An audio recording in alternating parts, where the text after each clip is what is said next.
Hey. Alright, welcome back, everybody. You're listening to The Ox and the Rat, the show where we put old tales to the test of modern time. I'm your host, The Ox. And I'm the rat. You are the rat. Alright, so what's going on in your world? What's new? Well, not much. We're just trying to figure out some audio issues here because you got a new microphone. I do. So that's exciting. Got my Pro Steez now. Got that Blue Yeti. I love this thing. Not often do you get what you pay for, but man, I remember getting the box in the mail and I was like, I did not check the dimensions on this thing. It's a little intimidating. And then you unbox it and the full metal. It's a beauty, man. It's absolutely gorgeous. Yeah, it's large and in charge and very weighty. Yeah, You can tell it's made out of metal.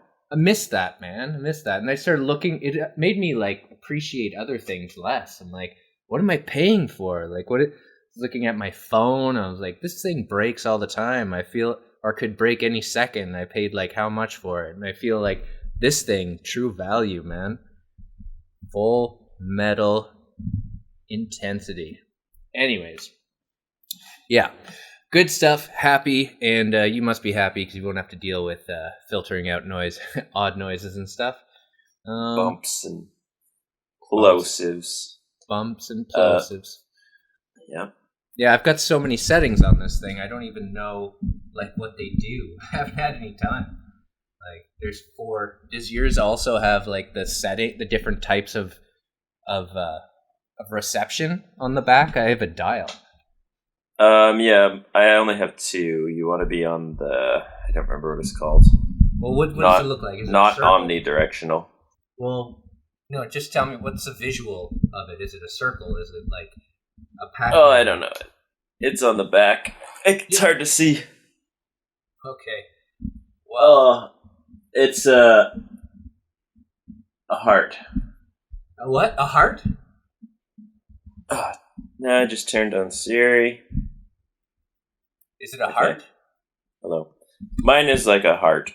Yeah, okay. That's the one I was on anyways. Okay, great. Yeah. All right. Good. So we're back on your time again, which means we're crushed and crunched for time. So what do you say we get right down to it then? Let's do it. All right. This one's called The Fox and the Crow. I really like this one. I like all of them because, of course, I end up choosing most of them. You ready? Ready. All right. One bright morning, as the fox was following his sharp nose through the wood in search of a bite to eat, he saw a crow on the limb of a tree overhead.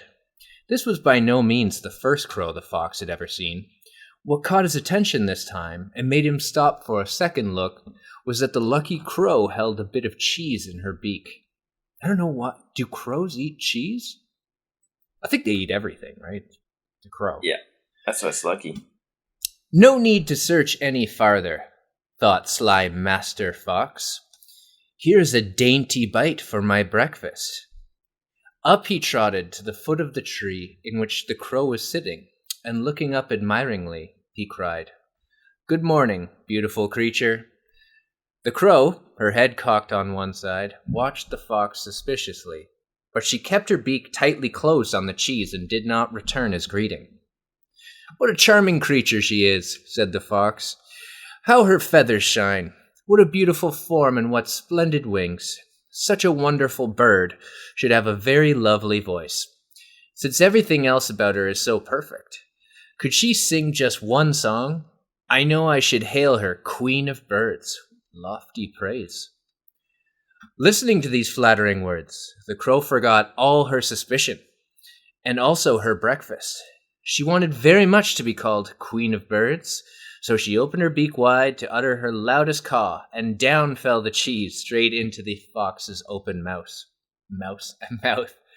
"Thank you," said Master Fox sweetly, as he walked off. "Though it is cracked, you have a voice sure enough, but where are your wits?" Oh, Fox burn. Snap. You want to guess the moral of this tale? Yeah, don't believe the hype. Don't believe the hype? Yeah, that's good. Yeah.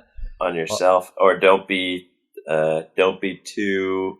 I want to say boastful, but they're not boasting. There's a better word, but let's go with don't believe the hype. All right. Well, the flatterer lives at the expense of those who will listen to him. Like it. You're already saying yes to this one? No, I'm just agreeing that is the moral. All right, cool. Well, let's discuss then. The flatterer lives at the expense of those who will listen to him. Well, I guess that supposes that that people who flatter, trying to break this down, because all of a sudden it seems a little confusing to me. The flatterer, because usually it's the flatterer is looking for something, and that's what happened here, right? Mm-hmm. The flatterer lives at the expense of those who will listen to him. So flatterers are taking... there we go. I got it. Flatterers are taking advantage of others. At the expense of... There we go. That's the key. And also, the flatterer can only get a reward from those that listen. Well, that's a good one. Because that gives you a sense of control. Right? Mm-hmm. So it's like there's two parts, right? Flatterer lives at the expense of people who listen, but it's only those who listen. It gives you some agency there. Yeah, so they're saying, like, it's if you want to be tricky and flatter people, it's only going to work if they listen. And yet... So they can get their cheese. And yet, how frequently does it work, do you think? Well, I know from personal experience, if you have a nice shirt or something like that, somebody says, "Ooh, I like that shirt. It's nice." You do get, even though it's not you do get some sort of like a dopamine hit. Oh, for sure. From that comment. So, you think there's a neurological side to this, a brain science perspective. Well, let's talk about the elephant in the room, which is always Donald Trump. Like, this guy, it's amazing all the stuff that's been done. It's like he hates everybody. You say something nice about him, and then you're the best person ever, right? Mm-hmm. So I guess that's kind of the reverse, because he doesn't really flatter others, because that would put him his like I'm the best at everything into question, right? But it seems like all of these people around him are there because they're flatterers, and they're just they're just playing the game. So can you blame them? I don't know. If it means that terrible policies are followed and people are harmed by it, then yeah, that's kind of shitty. But it's working. Yeah, that makes sense in a boss-employee dynamic, that we all kind of have to be the fox a little bit. Well, this brings up an interesting cultural perspective. And with my experience in both Asia and Western culture, I can draw some distinctions potentially. Or can I? I can explore my thoughts about this and not come to a conclusion immediately, but it seems to me, at least on the surface, that there is quite a distinction between corporate culture in, let's say, just Asia in general, versus here. And now that I'm on the other side, right? I was in private education over there, and now I'm in private corporate learning, which is a bit different, but I'm also in a different continent. But I've taught here too, so I've experienced, I think, a good spectrum.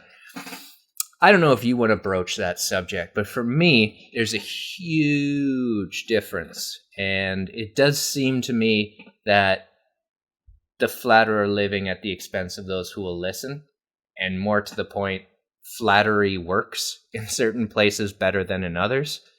has a cultural component. What do you think? Are you talking about? Are you talking about flattery, or are you talking about using your connections?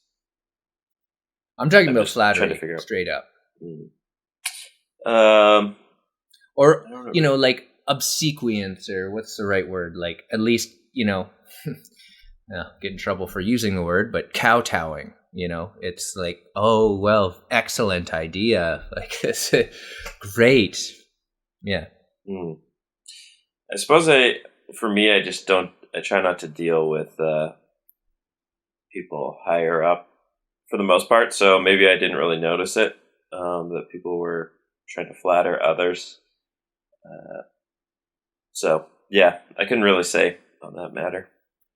Well, I'll tell you, it is a part of the culture. There is, I would say, today at least, and things have changed over time, but today at least, in my experience, my experience in Asia was that you got what you wanted by telling people what they wanted to hear.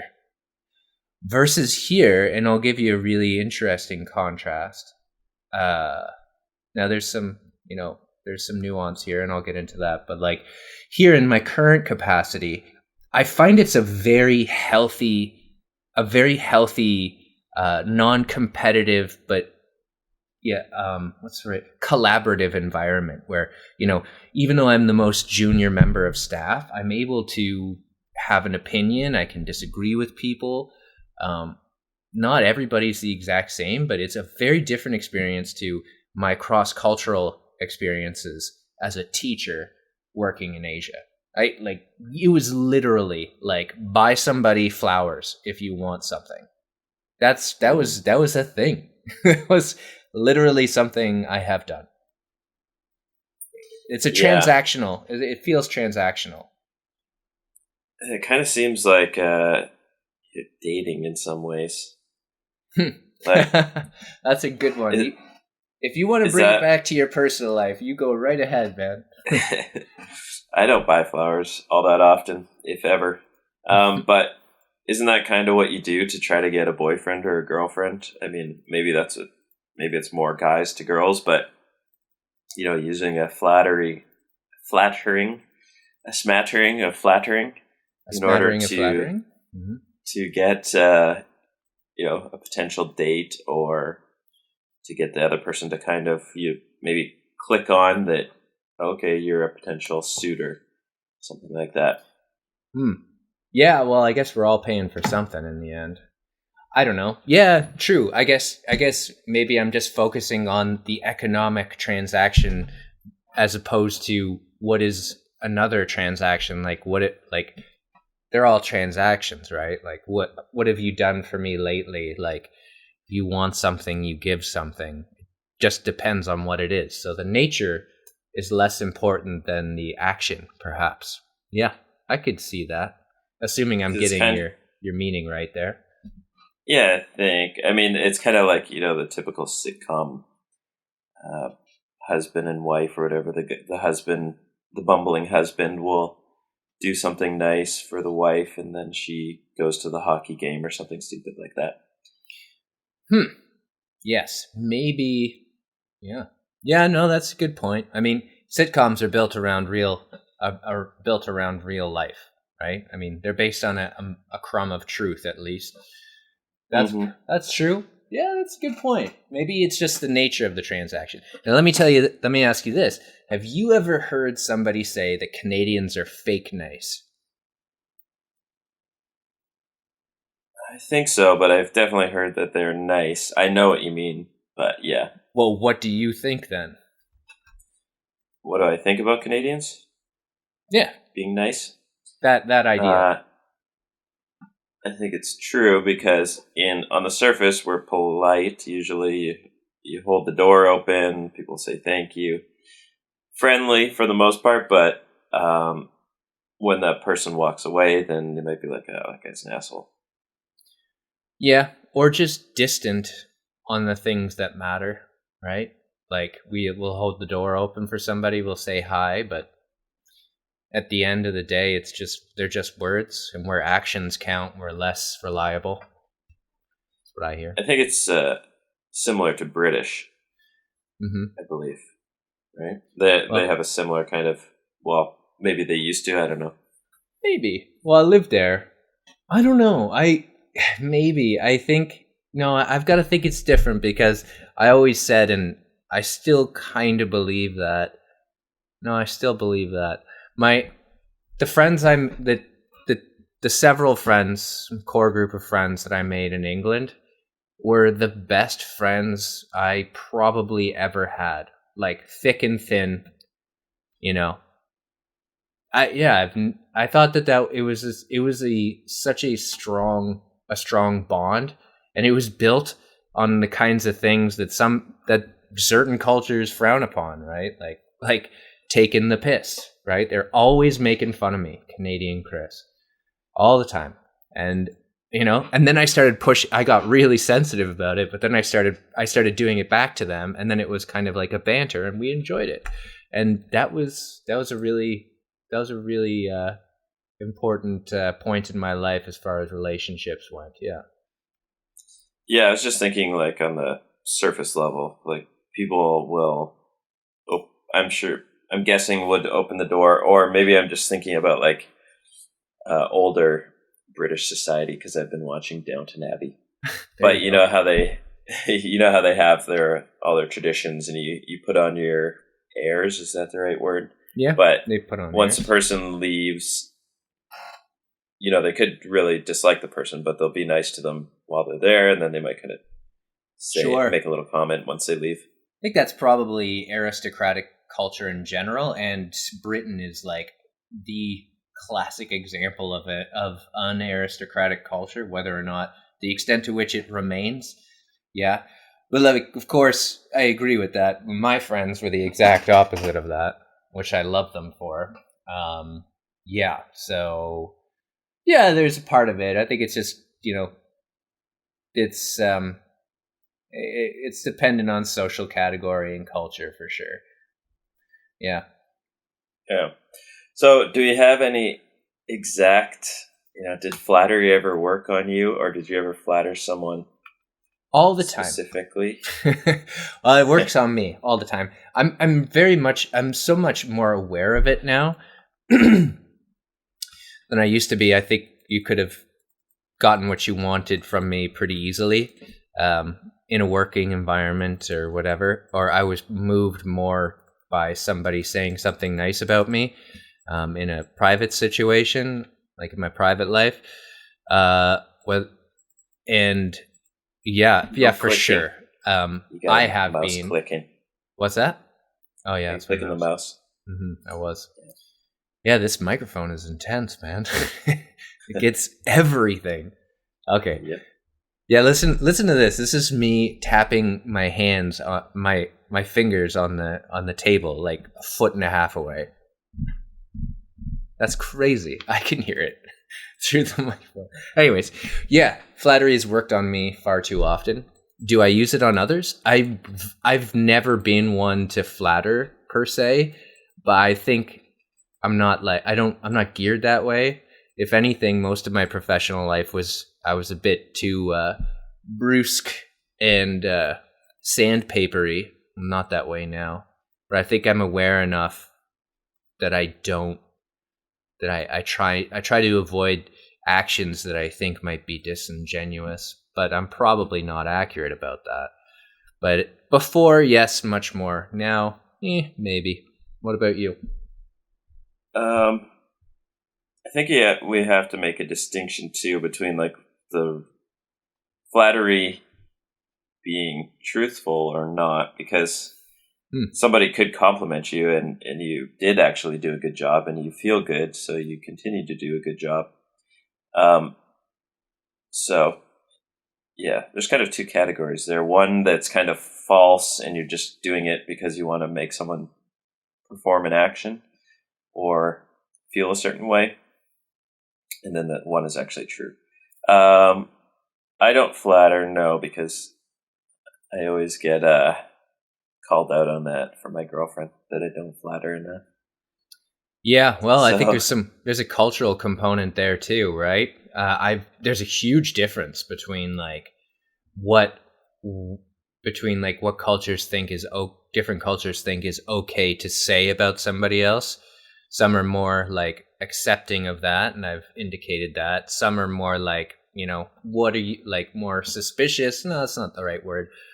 Culture can't be suspicious, can it? But more is like, you know what I mean, like less accepting of it, more showing a lot more deference, like, oh, it wasn't me, it's not just me, this is for the team.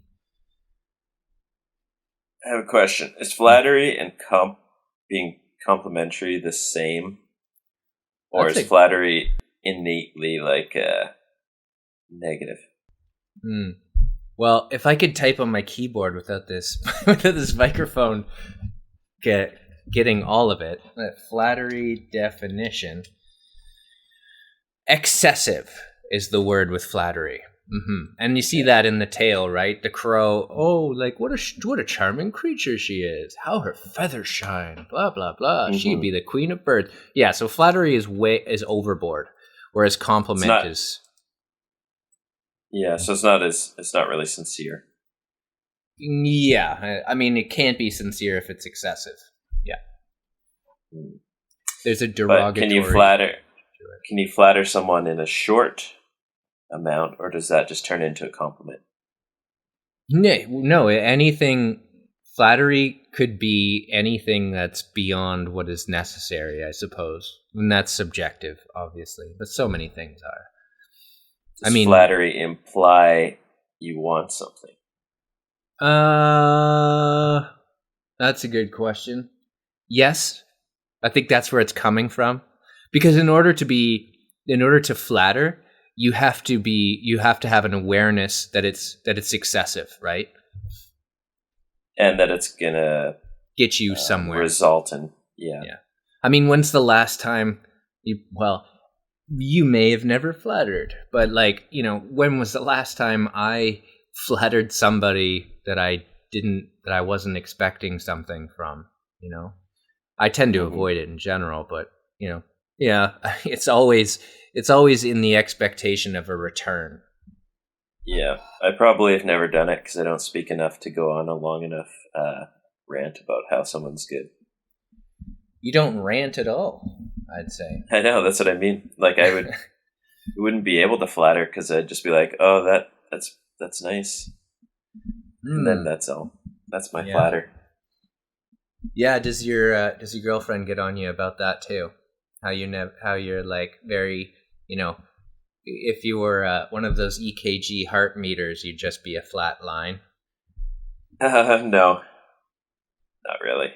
Or it's more just like, no, not like that I lack energy. I like one-on-one, I'm fine, but I'm just not the type of person to be like, oh, babe, you're so cute, or like, that looks so nice. Would she like that? What a nice dress. Yeah, she would. So I'm guessing conversations have gone there before. It's like, you never tell me. No, I'm guessing. Not. Yeah, I mean, it probably has. Now she's just got a strategy where she asks me, so that I have to answer and say it. What an idea. Yeah. Yeah, it really bothers me that I've got to like, in too many situations, people in general are just not.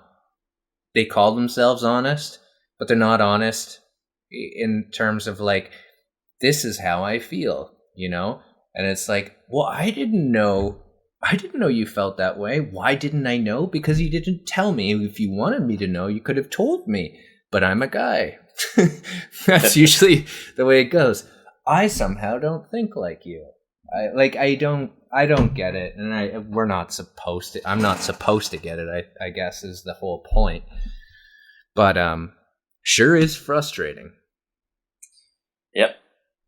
Well, I guess we'll have to end it here because I'm getting close. I'm gonna have to hop on usually I walk to the subway station but I'm gonna have. Oh, to you're hop actually on a bicycle. going to work. I'm going to work. I thought you just did it. I just thought you just worked from home remotely. Oh no, I've been going to work since August. End of August. Shit! I had no idea. Okay, because I was like, well, what the hell? You've got all this time. Yeah. Okay. Well, thumbs up, thumbs down. What are you saying? Thumbs up. It works. I mean, I guess flatterer lives at the expense of those who will listen to him. Yeah, you need somebody that's gonna listen for flattery to work. So yeah, that makes sense. And flatterers, you're saying then flatterers are always looking for something. I would say if it's like an excessive. Otherwise, well, it is. It's flattery. If we said like if it's oh wow, that's a really good job you did there. I don't think that's flattery necessarily. Context dependent, right? Context dependent, right? Yeah. All right. Well, I totally agree too. Giving you some examples for sure, real world, personal, and I guess at the end of the day, do what works for you. But we can't all be foxes, and we shouldn't be foxes. We've got to be smarter than to be a crow. Yeah, don't try to manipulate people into doing things just by that. Yeah, because a world made up entirely of foxes and crows is a world. Good. Trying to think of an analogy, but I can't get one. Is a world that does not flow. I don't know. All right. Well, that's it for us, everybody. Like the show. You got anything else to add before we go? Well, if you are listening, if you did listen, we're on all those podcast things now. So you can find us there pretty much, except for Apple, I think. But everything else, if you search on Stitcher or something, Ox and the Rat, you should find us. Well, hey, a great note to go out on. Guys, don't be foxes or crows. Try to find some in between. Maybe you want to be an ox or a rat. There you go. All right. See you later, man. Thanks for making the time. Bye, everybody.